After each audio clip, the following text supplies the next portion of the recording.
Hey, Jan. Hello. All I'm right. ready. First of all, thanks for taking time, and thanks for taking time to be part of this maintainer spotlight. So, like we mentioned, this is actually one of our first maintainer spotlight, purely based on the request from the community as well as maintainers, right? So, one of the things we learned over our journey in AVL was the fact that maintainers need to look up to people in terms of learn a lot of things, right? So things like building a scalable product around a project, community, how to drive community engagement, right? So these are like core principles of AVL, and this also like something we rested yesterday, right? I think one of the mission at AVL is the fact that we want to make sure people do open source to have a living around that, right? So we're building projects and communities for that matter. So once again, thanks for your time. I know you're super busy being a maintainer as well as CEO, so thanks for being part of this journey. Oh, thanks a lot for inviting me. Very nice. Fantastic, cool. All right, so I think one of the first things we should do, I'm sure actually a lot of people know about your journey and the N8, where they started and where you guys are at. So if you can start with that, we can give the community in terms of your background and what was the reason and where are you guys right now? Okay, so I've been currently about myself and about n8n and about the journey. Yeah. Okay. About myself, I'm Jan, founder and CEO of n8n, currently based in Berlin, Germany. My background is actually from the movie industry, so I did effects for movies for many years. That's also come back to that later about the story from n8n. I worked there for a few years. At some point, I left the movie industry. I started another startup, which was called Linkfish. It was in the bookmarking space. While working on that one, I started a side project, n8n, and that luckily went quite well. Yeah, that pretty much captures that. Yeah. How big is the team right now? Right now we're around 20. Oh wow, awesome. Yeah, and you still code, right? I shouldn't, and I don't really find time for it, but sometimes I really enjoy coding, and every time I don't have internet access, like I'm in a plane or in a car or in a train, then I try to code something and try to push some stuff forward, so I still enjoy it a lot. Yeah, I guess so. That's one of the things. This was also a question, right? How do you manage being a CEO, as well as a maintainer of a project, right? What is that balance? And I mean, is it a balance in that? Because I know when we speak to a lot of the maintainers, it's a tricky area, especially when you scale, right?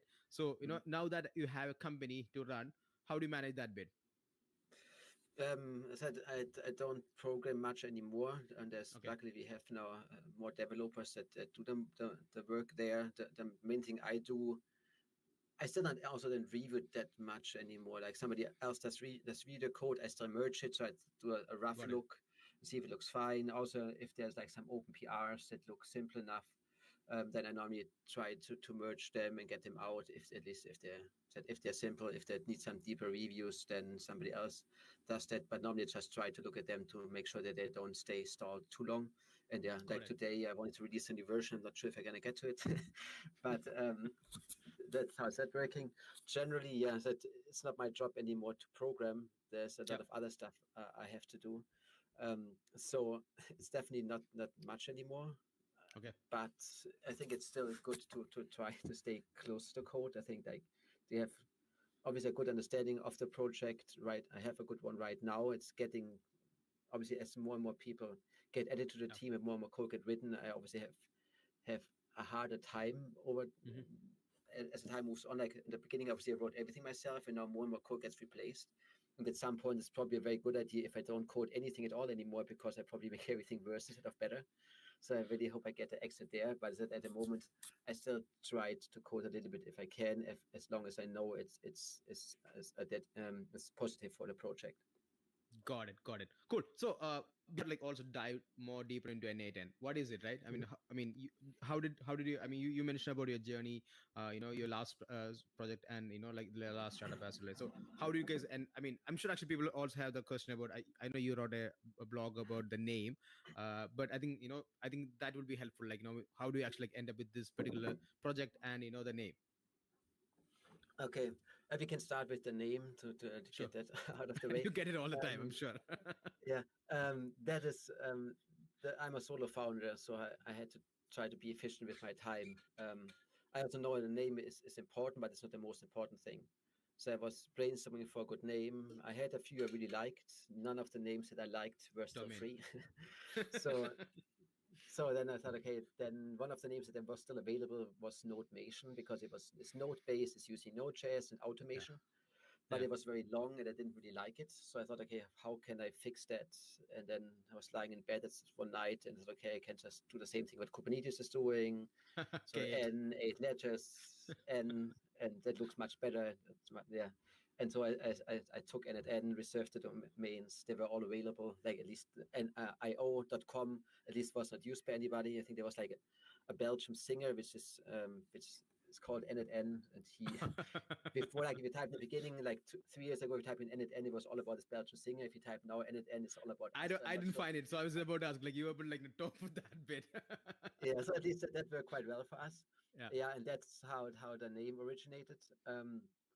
About the journey, as mentioned before, my background is actually from the movie industry. So I originally I was compositor, meaning it was my job to kind of combine the computer generated images and the 3D images, combine them and kind of make them look good.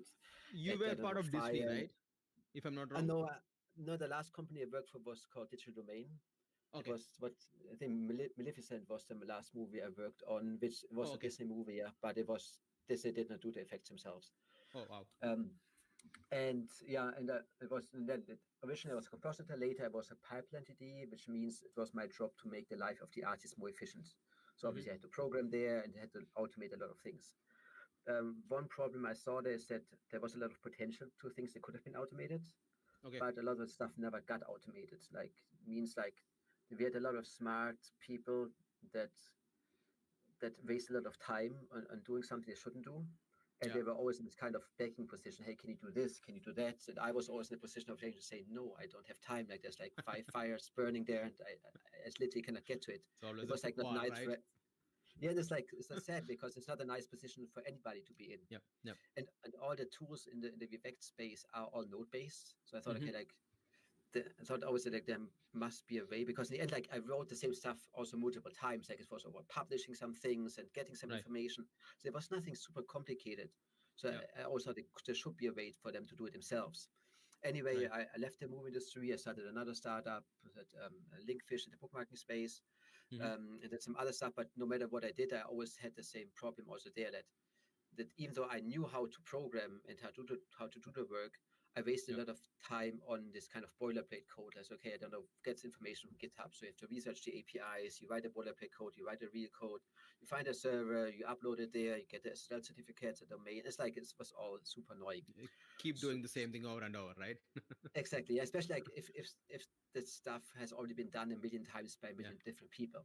Yeah. So I thought, okay, there must be a way to at least make this boilerplate code more efficient. Yeah. And then I looked like for projects, if I could find anything that would help me that, especially if I still want to maintain the customizability.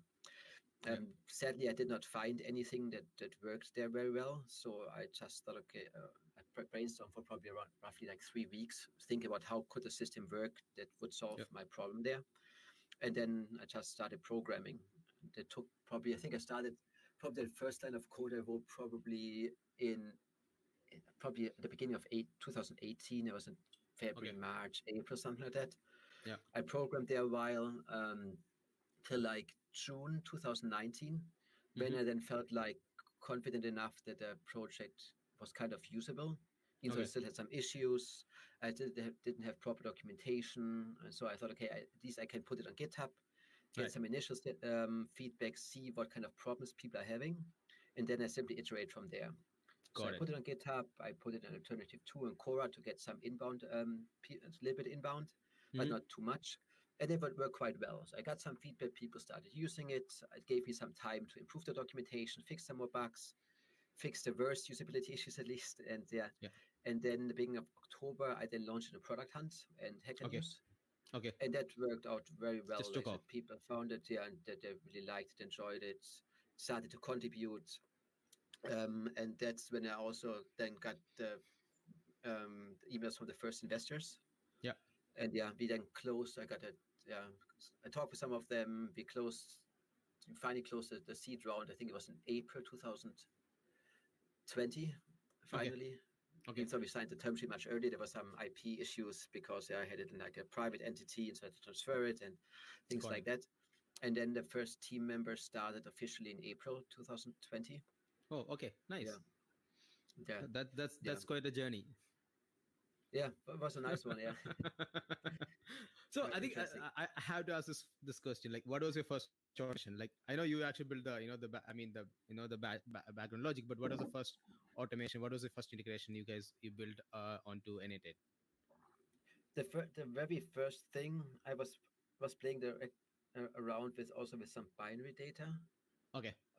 Meaning like I was playing around with like image manipulation already. Like I wanted to make sure that I have like something where I can use some JSON data and some binary data. So I just built a workflow that read like some data from Google Sheets. I think it was Google Sheets. Then the merge node was one of the very first ones that combined data from two different sheets and then created like cards and wrote like names on these cards, like for example, if they would write like birthday cards. I think it was the very first use case because I could test the basics there. That was the very first thing, even though it wasn't ever used in production. It was just this test workflow. Yeah. Awesome. Yeah. No. I mean, see, I think what interests me is the fact that you mentioned about Product Hunt and Hackers Use, and this sort of a recurring theme we hear with almost all the maintainers, especially the successful one, right? I mean, I have maintainers who said actually, they had multiple iterations of that, and the first one didn't work out, and the third one just took off, right? So that and for every one of them, that's the moment, right? That's the moment actually you get recognition, you have community, and then it's just that the hockey stick growth, right? I mean, you get like inbound request in terms of we need that. What about this thing? And like that's crazy. I can totally see that journey for you as well. Exactly, and I think they're amazing channels. Like both, like you still need some kind of luck factor, like especially on Product Hunt. If you don't have anybody who hunts you, that you got that landing page, it can be hard. Hack and use it also, like they said sometimes you have to post a few times till somebody actually likes it. I was lucky, like I was only launching on Product Hunt. I wanted to later launch in the evening on Hack and Use, but somebody else posted it, and so I just had to upvote it, and then it actually made it to the landing page. So I was quite lucky there. And and they're both of them drive amazing traffic, and also like Product Hunt in the long term and good feedback. Exactly, and so for you, it makes a lot of sense. I mean, and that's something I would like ask you, like more like a follow up. We have questions coming in, but we'll sort of catch up them until later. But the interesting thing about n8n, it's sort of a crossover between business application as well as developer tool, right?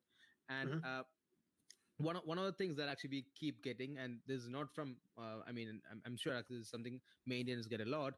If you're building a business application, open source business application, what is the differentiation? Why should why do you think that's going to dominate the next wave, right? So I'm not sure I understood the question. But no, I'm saying like you're building an open source business application, I mean, GTM is as open source, right? So unlike a developer tool where your predominant users are developers, yours can be a mix of business users as well as developers, right? So what is the advantage of taking the route of a open source for a business application? I think it brings a lot of advantages. Like even though if not everybody is a developer, you still get other advantages that open source offers. Like it's obviously the thing that's probably the most people see in the beginning why they start to use open source tools, because they're freely available and cheap to use. They can extend them. They know that if they start to use them, they're not going to run into issues like with a proprietary project. Like at some point they pay like a lot of money, they cannot afford it anymore. Right. They know if something doesn't work, they can in the worst case go in themselves and can fix it. They know they maybe can just make it work for the use case. And I think also you have the advantage that if you have a tool that can be used also by technical people, or technical people like it, it's like maybe the IT team maybe brings it into a company, and then other people start using it. It kind of grows from there naturally. People also start to use it privately for their own personal use case, and they bring it in small and also large companies, even sometimes enterprise companies. Like we have just a case another week where it's like somebody said, I really used it, and personally I really liked it a lot. And then they were at work, working for a quite large organization, and then they had like issues, and then they brought it in there to solve also the problems there. So I think there's a lot of advantages n8n brings, even though if your main user base is maybe not technical, which in our case, we're lucky, like, or depending how you want to see it, but our users are normally also quite technical right now, even though in the long term, we want to be less technical. Like we have our mission defined to give everybody who uses a computer technical superpowers, meaning like we also want to concentrate on this less technical people. But at the moment, they're for sure more technical than most ones. But over time, we try to make it easier, accessible for everybody there. Got it. So if I sort of capture it, it's your GTM. You're able to like reach out to the technical folks, and they're sort of iterating fast enough. You get a lot of feedback, and then the next iteration, once you make it much easier, you're also able to like bring more and more business users to the n8n world, right? Yeah, and they also like build a great community. Like the thing is like this developers normally, like if they like your approach, they contribute, they tell you about bugs, they fix the bugs, like you get so much value. So I think there's like open source, in our case fair code, as we're not really OC approved open source, but brings a lot of advantages no matter what you're doing there. Got it. Also like a lot of trust. Yeah, of course. Yeah, trust and transparency, right? I mean, the confidence is actually one of the major component for sure. So no, because this is something I keep getting from maintainers, and maintainers ask this question: hey, I got this VC ask me this question, like you're building a business application on open source, right? Why? I mean, what does that mean? They get if you're building a develop tool or like like an infrastructure tool or security tool, but if the business application, what is that? What is the GTM? Having open source. So I think you pretty much captures that, and I think a lot of the listeners should also able to like relate to that bit. Cool, awesome. So the one thing we keep getting is around community. So you mentioned about the community bit, right? So I mean, can you just I know I spoke to your Devrel as well, but can you just run me through like what are the community interactions you guys run right now at n8n? At the moment, we have, for example, community meetups that we do currently all 2 months. We have Discord and Discourse channels where we interact with the community quite a lot. Obviously, other channels like Twitter, LinkedIn, we try to be active there. Yeah, we did not really do much like with external events, to be honest. Okay. It's maybe something or sponsorships or anything there. This maybe things is gonna evolve now over time. But so was all more direct, to say like that. Like more Got it. And what is the sort of, I mean, do you guys have any KPIs in terms of the community engagement? Like, do you guys track anything on that bit? Yeah, we track everything we can, more or less.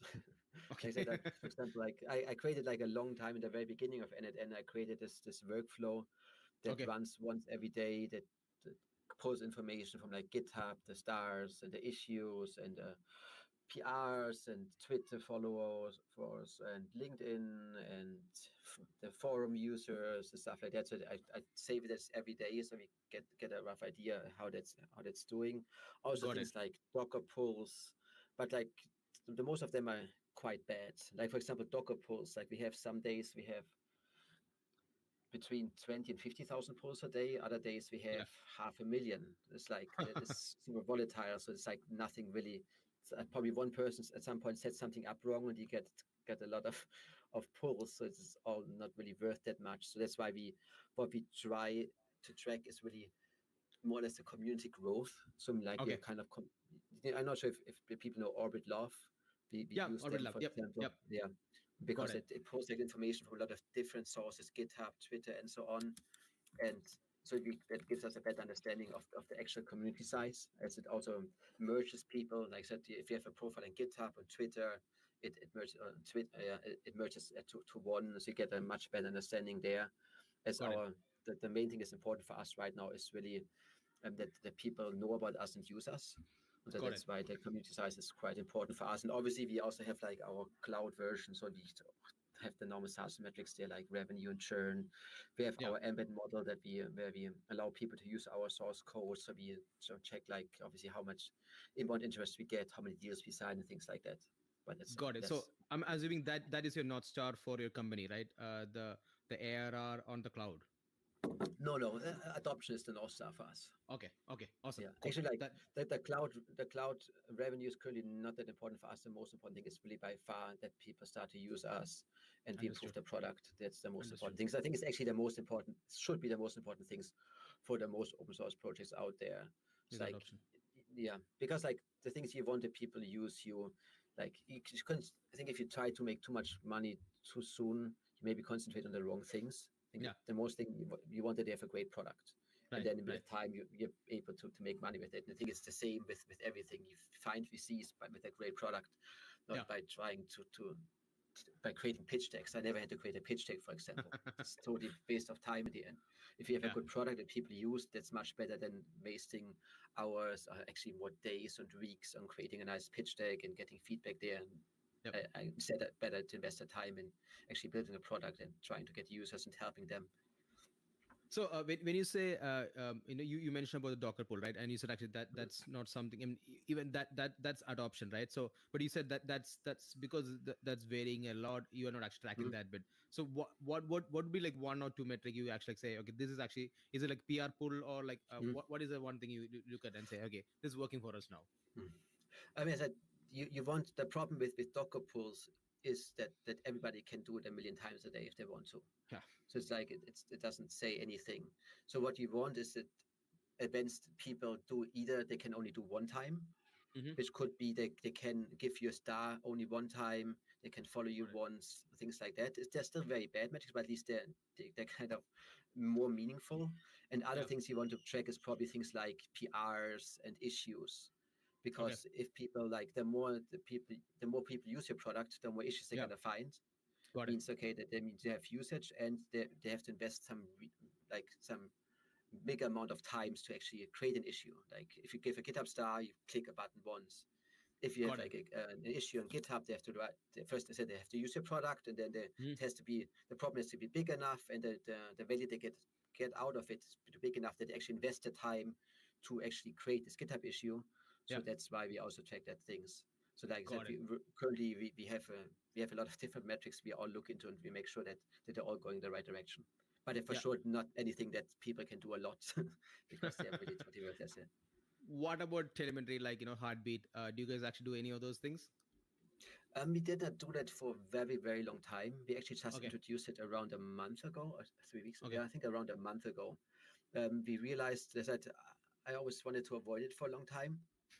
Especially because I know it's a tricky area to be. Yeah, it's a really tricky thing. And I also talk like it really depends also when you introduce it. I talk with, if you look at GitLab, they had a lot of backlash because I think they also did some.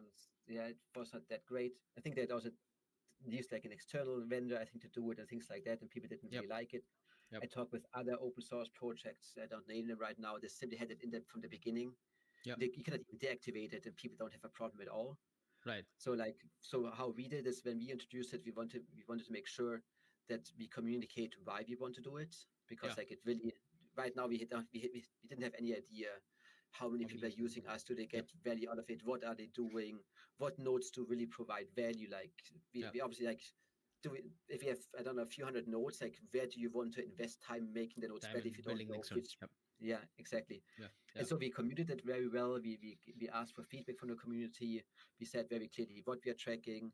We added the option that everybody can deactivate it very easily, and then we introduced it. And this is already super helpful for us right now. Like we get a much better understanding of our users, what they're doing, and now we know much better what we should focus on. So it's like, I advise everybody to do it early rather than later, but also I would make sure that you really communicate, do it together with your community, with your community, because like if there are issues with it, we don't just add it and don't tell anybody about it. That's gonna end very well, And I'm assuming this is also anonymous, right? You are not tracking any of the stats, just the bare minimum stuff for you guys, right? Yeah, like in our case, like everybody, when you start and it and the first time, it creates like a kind of a password that gets used to encrypt the credentials, and we kind of hash part of that password. We hash to create a unique ID for each user. And so like we don't know who is who, but at least we know if there's somebody who has like a 10 executions or a million executions, we know that, but we don't know like exactly who that person is at all. Got it. But Got we it. don't really need this. Again, We don't sometimes have it would to. be Yeah, helpful, exactly. You don't have but, to, right? The data you're capturing is predominantly to build a better product, right? So you don't need to actually know Exactly. who's using that, right? Exactly. No, because this is something. I mean, you're absolutely spot on. I mean, a lot of people, initially they don't have it, and I even spoke to one of the maintainers who mentioned like they have to build it, and he said actually if there is one really good open source project which actually does telemetry anonymously, they want like adopt it, right? But they could not find anything. So I'm assuming you guys build it out in house, right? Yes, yeah, we use like we build it. What we are using is like a combination. Like we store everything in Postgres and use like Rudder Stack in the back end, and also the front end SDK. I think which they actually forked from I forgot the name, but yeah, it's working quite well for us. And obviously it was quite some work also, but I think it's totally worth it because you really want to make sure that you focus on the right things and you actually provide value to your users. Got it. Cool. I mean, now that actually this is something that I keep getting, especially around UX for open source projects, and you come from a design background, right? I mean, how do you? I mean, does it? Do you think there is a problem for? I mean, there's open source. I mean, there's a UX problem for open source, and I mean, how do you guys actually tackle that bit for you? Tackle for n8n? Yeah, I think that open source is for sure not known for good designs. I think so. I think nobody can argue there. So it's obviously more known for the opposite. When I worked on n8n, originally I did the whole design myself. It was not the most amazing one, let's say like that. So, but I also knew like people can, like if you have a product which looks amazing, but it's totally shitty underneath, people start to use it. If you have the most amazing product, it looks very bad, people never gonna start to use it at all. So it means before I launched, I got in a designer on Fiverr. I think I paid like $250. Oh wow. 250 euros. And they designed everything and they made it look good. So there's still a lot of room for improvement there, even there's still now. And we are actually to release the version we release today or tomorrow. This actually the UI is going to be slightly updated and makes many things much clearer. But the base design is still the same. But it was more than worth it. Like I advise everybody, like it does need a lot of money. Like the n8n logo got designed for $75 on Fiverr. That the whole design of n8n was done for $250. So it's like it's not crazy expensive. I didn't have a lot of money back then. It still deterred back then, to be honest. Yeah. But I thought, okay, if you want to build something seriously, at least invest a little bit money, and it pays off a lot. And I think it was very helpful for making n8n that successful in the beginning because it looked simply like a professional product, not like something. What it actually was, like some guy sitting on a kitchen table. It looked like something more professional, and that definitely did help very well there. Yeah, no, I completely agree. I mean, I'm 100% on that bit. I mean, the first impression matters, right? So, I mean, especially, I mean, there are multiple options out there. When I mean, whatever solution you build, there are options, right? So they're always going to compare, hey, how does it look? And first impression matters, and UI UX definitely going to be one of the elements, right? So yeah, and you guys still actually, in terms of UI, right? I mean, if you get a PR from outside, like how do you guys manage that bit in terms of maintaining the core design principles of n8n, or you guys don't take any UI related PR from outside? Is there a way you guys look at it? We to be honest, like the most PRs we get are around nodes. Okay, so integrations, which makes an idea. But I think it's what the most open source projects get. Like you don't get the most time we get more stuff around the core, and it's not really in the core of the product. Got it. Which is actually a positive thing, not a negative one. I think in the most cases, because like you said, like you don't want that somebody does like rewrite your whole core. Invest like a lot of time, and then you have to say sorry, it's not really where we want to go with the product, and then you kind of feel very sorry because you did all the work for nothing. They're angry because they did it for nothing. All that value there's no value got created, even though they invest so much time, so it's really bad. That's why it's nice in our case where we have these nodes where people can create like very separate code that just can get loaded like that. Generally, we get some core contributions. For larger ones, we have to communicate it better. We normally ask, okay, can you please contact us first, that we make sure, tell us what you want to do. Then we check if it makes sense, if you want to go in that direction, and also like how we want to have it implemented to make sure that it's actually we can merge it. And then we do it like that. We did not get so many UI PRs, to be honest. For example, we got one that fixed like a bug we had since forever, which was great. Okay. But apart from that, we don't receive that many UI improvements, to be honest. Yeah, like we received one 2 weeks ago, which is great. One contributor added updated the editor. We could not merge it yet, but stuff like that is great. We still have to, again, he edited it and it works, but there's obviously work to be done internally now to think some more through, but at least we can use it as a base and can iterate on it. And it's already a big help for us because a lot of the initial issues are already solved. Got it. Yeah, makes sense as well, because I think the UI element is actually, especially if he's not plugged into, your, design language, right? It will be very tricky. So just want just get out that how you guys manage that bit. Cool. Awesome. So I think mostly I had like 2 more major chunks to, clear out before we take questions from the audience. So one is around fundraising, right? So when you mentioned about, you got incoming requests. So, was there any KPIs or anything they were looking at? Like how did the discussion sort of happen? How discussions started? So I mean, like it started that I launched a product, and then I think when they see a product they like and it gets a lot of interest on Product Hunt Hack and Use, they normally reach out. Yeah. So that worked quite well.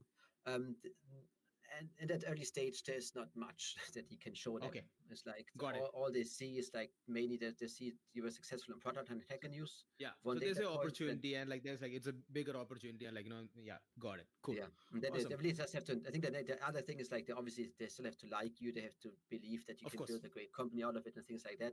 But regarding KPIs, there's literally not much except GitHub stars and Hack and Use and Product Hunt. That's all that was there. And then at that early stage is normally all they need. Yeah. Got it. Oh, cool. Awesome. And the last one is around licensing, right? So you guys actually went with Faircode. I mean, something you are also like very, very, deeply, working closely with the team, right? I mean, you are one of the major, 2 contributors, if I'm not wrong, right? For the Faircode. So what's the story, and, why you guys actually went with that direction? The story is maybe the very beginning, like when I started n8n, I was thinking a lot about the license. I thought I really liked open source, but I also was aware of all the issues, especially around monetizing it, meaning like obviously if programmers are not cheap, I myself have to live also. So, okay, how do I make sure that I can work on it full time? What I saw with other projects is like if you create an open source project, you launch it, somebody likes it, they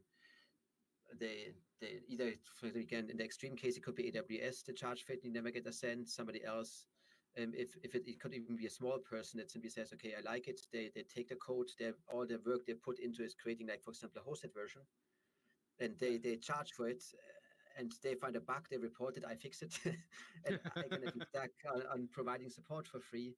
And really never make a cent, and nothing I can put back in the project. So I thought it's not really in the interest of anybody. It's not in my interest, but especially it's not in the interest of the community, because the problem is like if somebody else forks it and makes money with it, it always means the money goes not to the project, it goes to somewhere else and makes poof and it's gone. But you want that it goes to the company behind the project, because they put the money they make back into the project and make it better, for better support, documentation, and so on. So I thought, okay, how can I fix the problem? And like, in what ways are there? Like, obviously, that's what a lot of open source companies do is they go down the open core route. What I never really liked, open core always feels like you make your product artificially worse to make money, because you take a very, very important functionality that you can charge people for it. And I always thought, okay, and it's really hard to maintain as well, right? It's really hard. You need like 2 different folks to actually maintain. I mean, I keep hearing from people like, once you take that journey, it's really hard, especially if you're a small team. Yeah, I think that's a lot of complexity, but also like just the pure mention of making a product worse than it has to be. It means like you people like good projects, and making a good project is very hard. And like making it artificial worse means like you hamper your adoption like that already, and the quality of people and the likelihood that people are gonna use it. And so that didn't seem like a good idea either. And then I looked online what other companies did and what existed there, and at some point I found the Commons clause, which did disallow that people commercialize the code. Commercializing, Yeah. So in the end, like nobody can create a SaaS solution, for example, things like that. I really liked the idea. So when I launched n8n, I wrote very clearly that it's Apache 2 with Commons clause. but there was no other term than open source. So I said, okay, and open source, I wrote it in quotes and explained that it's using a different license. Yeah. But I got a lot of heat for that. So if somebody is bored and type in like n8n and gaslight, they find like a very long thread on GitHub regarding n8n using the term open source. Yeah. Because n8n was not OC approved open source. Right. Legally I can still call it open source because it's not the term. It's not a classic licensing. Yeah. Yeah, but in the end, like it's not OC approved open source, and they obviously coined the term, so it was not totally correct, which what I was aware of. This where I even wrote about it in the FAQ and explained it why I did it, because that's what people know and what people expect from open source, that they can use it for free. But yeah, it did not work out very well. So yeah, so I got the issue that if somebody wants to read it, they can read through it. But because there was no other term, I did not really know what to do with it. If I remove open source, then people think it's a closed source project. They don't know what to use. And the code is out there on GitHub. Yeah, and the thing is, like, so that is even less exact than what I have right now. Yeah. So then I talked with some people regarding that. Also, with the president of the OC reached out. We tried to find a solution there. Sadly, it did not really work out as I hoped to, but they were quite nice. And so what I then came up with in the end is like, I thought, okay, if there's only open source and closed source, we simply need like something else there. Then the idea of fair code started, meaning like you have all the code freely available, everybody can use it, but what they cannot do is commercialize that. And that is what we count in as fair code. So meaning then we established the fair code term. Also, the other contributor you talked about, he was part of the conversation there. He also had thinking about that. We met one day when I was in San Francisco in a bar and talked about it. Then we created the text for the website and then launched it. And now trying to get more companies to adopt the fair code model. And luckily, I was about to ask you that question. Like, yeah, I mean, do you have any companies like lined up who's using fair code now? Yeah, I saw some. To be honest, I don't remember the names right now. There was like some IoT project, and there's some other ones that started to use it, and also some other ones. They are actually fair code, but they don't call themselves fair code. So they have still a lot of work to be done there. So just for the maintenance, for the audience, like, what would be the difference between fair code and something like what Sentry has right now, right? I think Sentry would be also fair code. Also, Elasticsearch is fair code, for example, and some other companies. Also, Confluent, Kafka would also be fair. But I think even Elastic for that matter, right? Yeah, exactly. Actually, one thing that's also very important to know for maintainers is that the license we have right now, Apache 2 with Commons Clause, that is a bad idea for two reasons. One reason is it's not very clear because Commons Clause kind of they disallow a lot of stuff. And then in the FAQ, they suddenly allow a lot of things again. Okay. So it's very confusing for people. The second one is the Apache does not really like it at all. They really dislike it a lot. That's why we're also in the progress right now creating our own license. So we also talk with Elasticsearch. They have the Elasticsearch community license 2.0, which is a really great license. It's not exactly what we needed, but they allowed us to use, or I think they allow everybody to use it as a base for their own license. So we're now working on top of that and change it to our needs. Yeah, exactly. And then we're currently working on it, and I hope at some point in the next 1 or 2 months we can then release that new version. It's still actually going to be exactly the same as before. Like the people can still do the same or cannot do the same, but it's just using now an own license that doesn't use Apache anymore. To make sure that we don't run into any problems with them, and to make it much clearer for our users, because then we have very clearly defined in the license what is allowed, and also in FAQ what they can do and what they cannot do. So I advise everybody, if they want to go the same route, look at the Confluent the license from Confluent, from Elasticsearch. Yeah, there's also another one out there from Kevin Mitchell, I think he's called. He has this called Polyform project. It has also some great licenses there. I think they're not fair code compatible, but maybe depending what people want to do, it could also work quite well. But they're good alternatives to open source licenses out there, depending on your use case. Like fair code doesn't work for everybody. Like for us, it works very well. Other, if you have like a low-level project, it's maybe not the best thing there, but they really have to see it.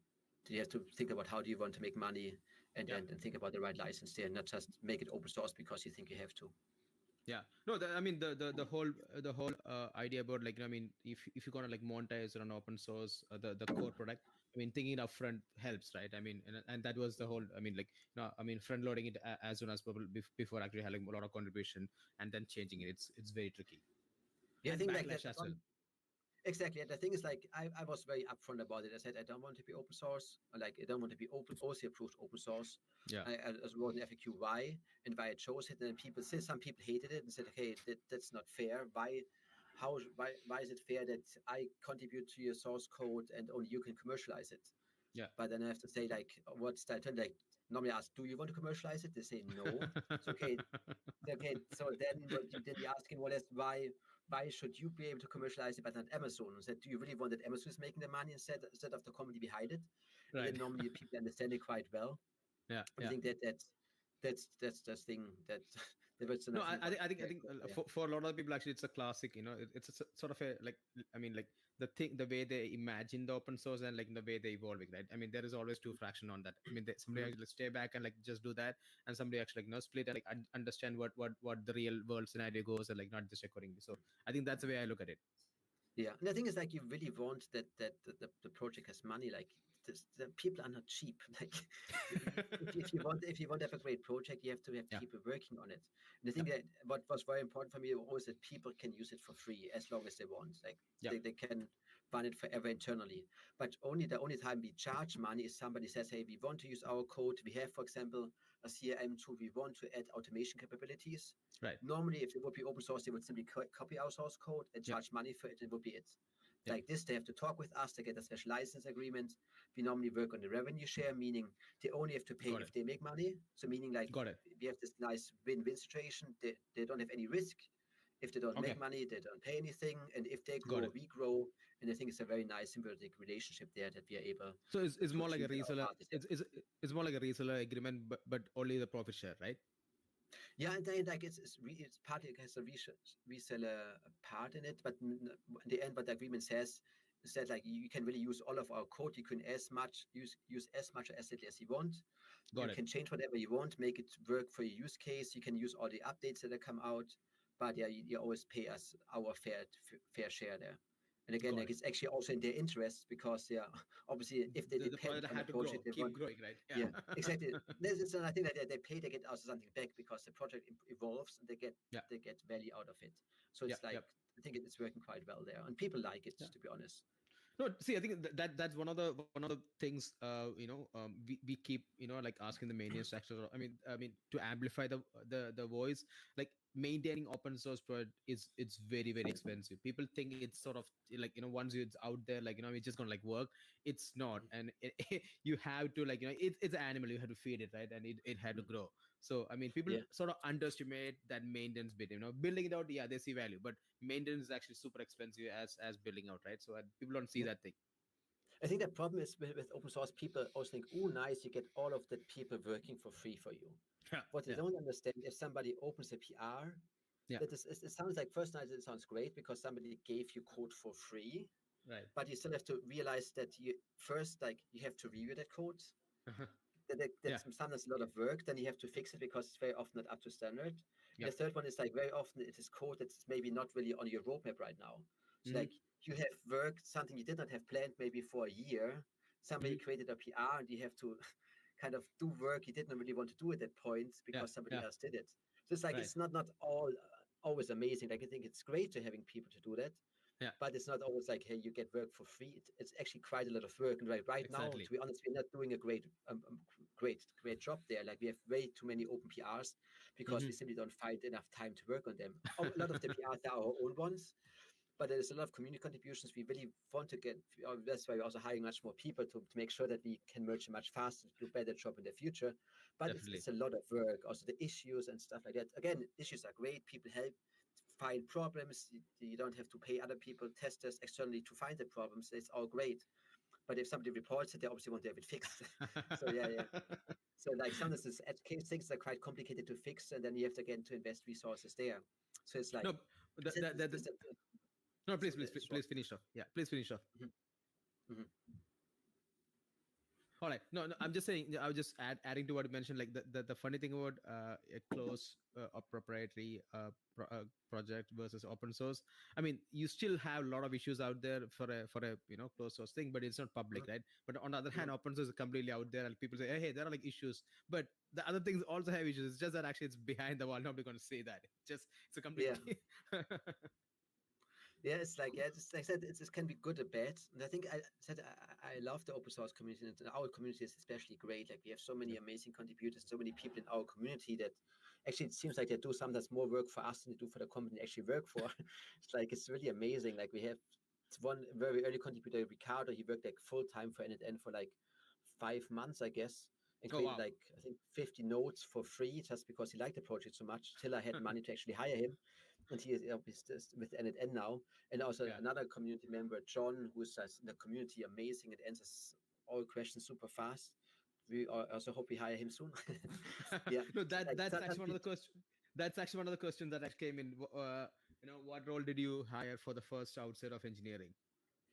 The first one officially I hired was Ricardo. Like he worked already for n8n for free. I didn't have money to pay him, so as soon as I had money, I hired him, and he helped out with node development and community support. Okay. And yeah. No, but was he engineer? But what is he engineer or like outside? He was a developer. Yeah. Okay. No, the question is actually, what was the first hire outside of engineering? Actually, in the first middle of April, multiple people started. The first three ones were not engineers. Okay. One was the head of DevRel. Okay. Super important. Like he worked there, obviously. Different, especially worked a lot on documentation and things like that. Yeah. Another one was head of design. Okay. And yeah, he did design, but a lot of general work also. And a super important one, which I advise everybody that is a non-technical founder, was head of operations.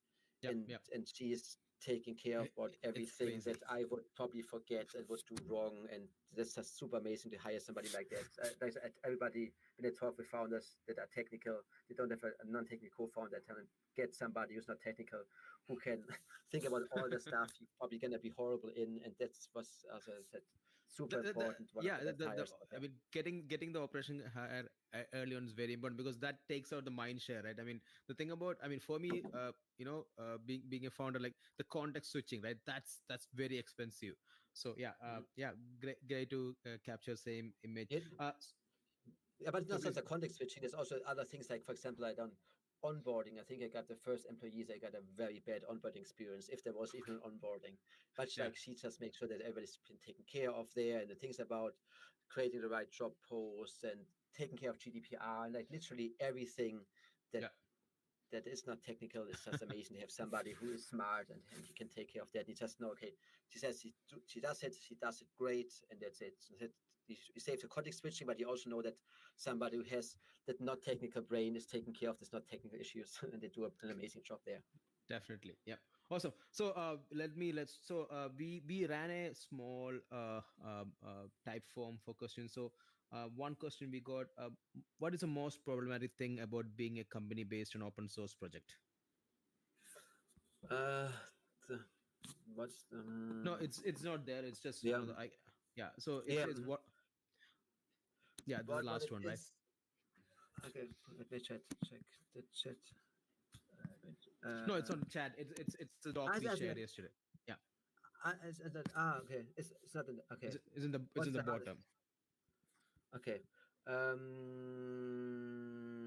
I think if it's like you have to be very careful how you monetize your product. I think it's like if you're open source, you can do it. Obviously, I described earlier. You can do it in multiple ways. Mm-hmm.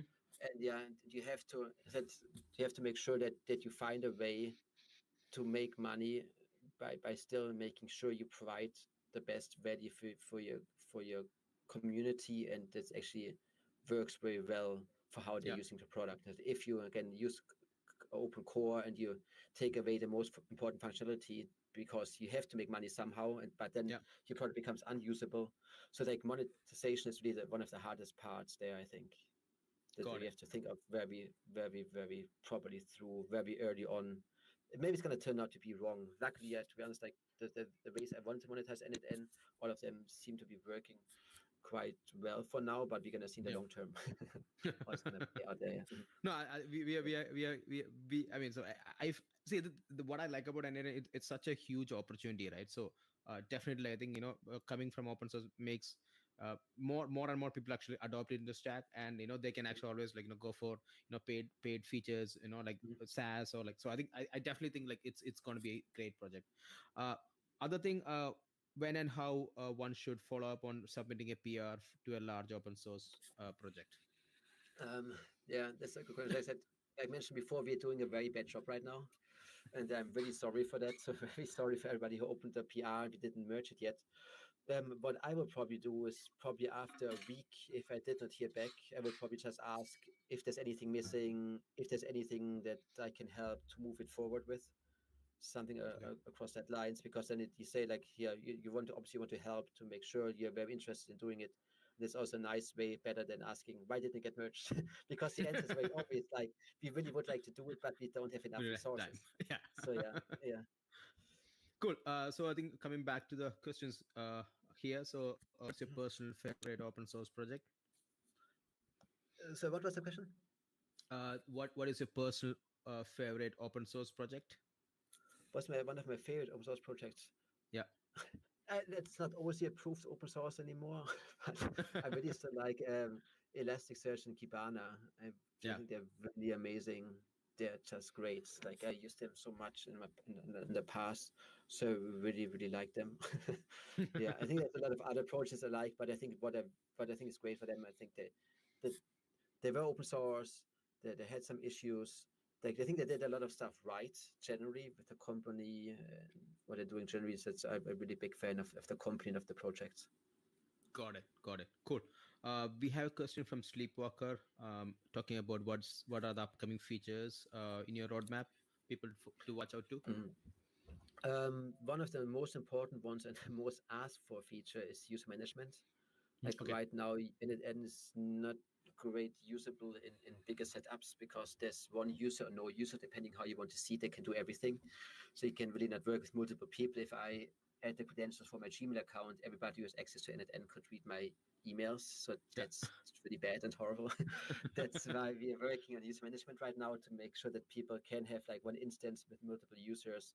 Then they can share workflows. They can share the credentials. They can say, okay, use the credentials, but not change them or not see them and stuff like that. We have multiple iterations planned. The first one, the first basic version will hopefully be released, I hope in the next few weeks. Okay. And then we have multiple steps afterwards. I think that's one of the main things there. We have a lot of UI improvements. Like I said, one we're gonna launch today or tomorrow, and it's gonna look much more professional, nicer, and slick, and has a lot of UI improvements to make it easier to get started and also make it clear what's happening. Yeah. We also still wanted to launch like one thing we're also working right now is to making it easier, more efficient to create nodes. Okay. To make sure that the nodes are more or less code-free. That is quite important. Then there's updates to the parameters, how you select data. Also, binary data is another important one that you can use large amounts of binary data. That's also something that should be released in the next few weeks. So there's a lot of stuff. Also allowing people to load workflows that other people shared in the UI. There's like a lot of stuff receipts, like receipts sort of thing, right? Sorry. Like recipes, right? Different like recipes you actually can automate. Yeah, exactly. Recipes, yeah. So there's a lot of bigger and smaller things in our roadmap there, and a lot of things are finally getting ready to be released next week, which is quite exciting. Awesome. Yeah. So we have a question from Lucas. I think very similar when we launch your user management and multi-tenancy. So I think you pretty much answered that question. Yeah, exactly. Yeah. Awesome. Cool.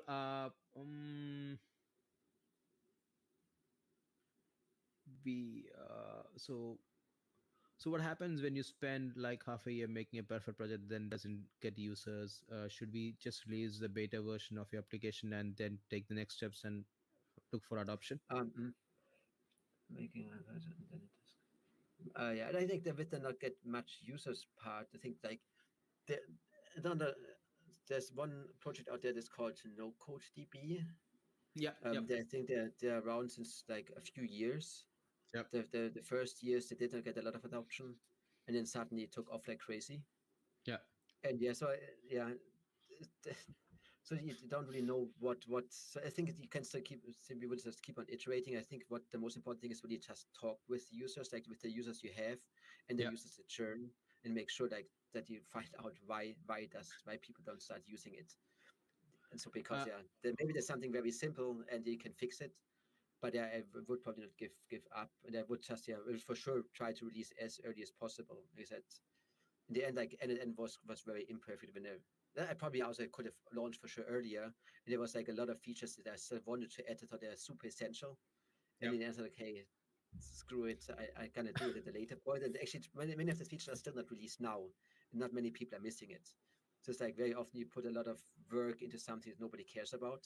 So I think releasing earlier is good, but it should obviously not be super buggy that people still feel like they can use it. I would still invest some time, like we mentioned earlier, in the UI, that it looks like a professional project that's usable and people want to use.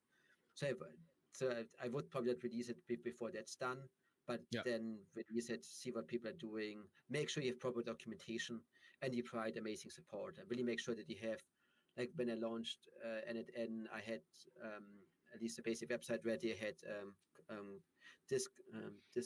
Discuss set up as a forum, and that allowed me to make sure that I can give support, just answer every question one time and at a million times. Like Slack, I tell everybody, please don't add any real-time communication channels because that's just such a time drain. You're never going to get to anything because you answer the same question a million times. So I would really add Discuss there. Maybe if you want in the very early beginning, if we don't have many users, you can maybe have a Slack channel because you want to get the direct support there. But if it looks like it's going to be successful, really, I will get rid of it as fast as possible because you're never going to get any work done anymore ever. So Yeah, so Anish, just to add, I hear the same story from different maintainers, like Jan mentioned about NocoDB. There will be multiple iterations. It can be like, you might be targeting the wrong set of people, or the messaging is really hard. So, like I'll iterate on multiple aspects of that. And, like you might just one day, like your post just takes off on Hacker News and, you have a very successful project. So it won't really happen overnight. So as simple as that. Yeah. Exactly, and the thing is, like, that's also Hacker News. Like I said, you post it, maybe nobody upvotes it. I think they're totally okay if you post stuff multiple times. I think there's some things that you post 3-4 times, and that's the 4th time they get some traction. So just do it again and again and again. Yeah. So in the worst case, it's going to take off. Like if nobody sees it anyway, nobody's going to complain. Exactly. It's going to take off. Then who cares? Yeah. Right. And product hunt, like if you launch like product hunt, make really sure you get somebody who hunts you. That it directly ends up on the landing page, because then you get great traction for sure, and a lot of people seeing you. Definitely investing. I would look up. There are some people out there that do it for Chris Messina. They did a long time, for example. You could just fill a form there. I think he's not doing it anymore, but there are a lot of punters out there that can help you there doing it. Definitely. Awesome. So we have Raketa talking about, I want to express my gratitude to Jan. I began to spend so much time in a n8n interface that is became second Gmail or Google table for me. That's great to hear. Yeah, this is the best comment. Great product, great promise. Give. I don't think there is any. It's just a gratitude. Hey, great work. Just keep doing that. That's pretty much it, I guess. We have Victor here. Hey, hello, Jan. Awesome work on it. My question is, how did you balance your open source work with your full-time job? Yeah, this keep getting. I think that the secret is not having a full-time job. Like what I did is, like, I have a wife and 2 children, so I definitely needed some money. So I cannot just work. Like it's easier if you're single and live with your parents. There's still the advantage. I was living in Berlin, where the living costs are still quite reasonable. So what I did, I worked 2-3 days a week for different startup, normally 10 hours a day, that I get like some 30 hours at least in a week, that allowed me to earn enough money to make sure they can eat and sleep somewhere. And then the rest of the time I could then invest in my own projects, like in this case, n8n. And how much time did you do that? How much time did you do that for? For how long? Probably the whole time. I already started it before. Like I said, I was working before on a different startup, Linkfish. And I did it all together like for three years, I guess. Okay. So you're not going to be rich. Like we didn't for sure didn't have the richest life back then, and we couldn't do a lot of things, but no fancy dinners or anything.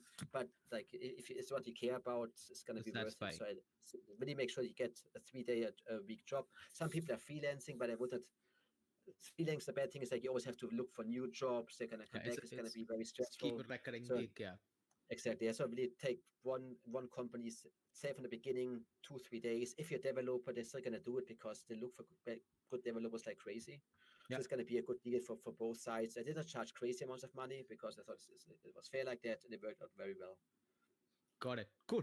I think that's pretty much. I think I really enjoyed the session. Thanks for your time. I know. I think we got one more question. Yeah. I actually had another question. So what happens when you got 100 project ideas? Which one you should go execute? Then how do you get a lot of projects? How while managing other project stuff, mainly school and studies for me. Okay. Yeah, with 100 projects, I think like there's just be hopefully still one out there you care more about than others. So I will probably work on that one. If you have still like 5 that you really want to work on, then I really would just start to talk with people. Like I said, make sure it's a problem. You're actually solving nothing that sounds cool, but it's not actually a problem. Make sure it's a problem you're solving that you have yourself, because then you can better test with yourself all the time, and you know what's wrong, and you can iterate much faster if you always have to ask somebody else. Again, like if you still have a lot of projects, talk with other people, see what other problems they are having, and if it solves also their problem, and then I would go with that one. Especially Anish, you're in school, right? That's a great place to find like-minded people. So like, just pull them in, and like, a lot of times actually we the maintenance, the journey starts when you're at school, like, because you find a lot of like-minded people, figure out who can work with, and like, get going on that. So I think having a team really helps, especially let's actually your project takes off, you definitely need a team, right? So having that, multiple core members in your project, that helps. So take advantage of being in school. Yeah, especially like, to be honest, like you also have so many other advantages. Like I said, if you're in school, it means you're very young. It means you don't need much money. You're living at home. You have a lot of time. Like as soon as you have girlfriend, wife, children, your time is gonna get minimized a lot. And you can work like I'm the most efficient between probably 10 p.m. and 5 a.m. I can never work my most efficient times ever. I have to work early on where I'm super inefficient, but you're not at free anymore. So definitely make sure when you're at school, use the time, build cool stuff. Then, this is really a huge advantage. Yep. Awesome. Cool. Guys, Cool. Jan, I know we sort of close the time, but I really enjoyed the conversation. Thanks for a great time. Thanks. Yeah, I had a blast actually. Your journey is really interesting. I think n8n going to be one of the. Like just like we're talking about, Elasticsearch right now. I think in 5 years, generally people going to talk about, hey, n8n, that is actually the reference for us, right? So I think we wish more and more projects going to join open source. More and more people going to build out stuff on open source, and I think this is a fantastic place to and thanks for the time for that. Yeah, that would be amazing. Thanks again for inviting. I had a great time, and I hope it was helpful for somebody out there. All right. Take care. Take care. Bye. Bye, guys. Take care. Bye. All right. Bye. Ciao. Bye.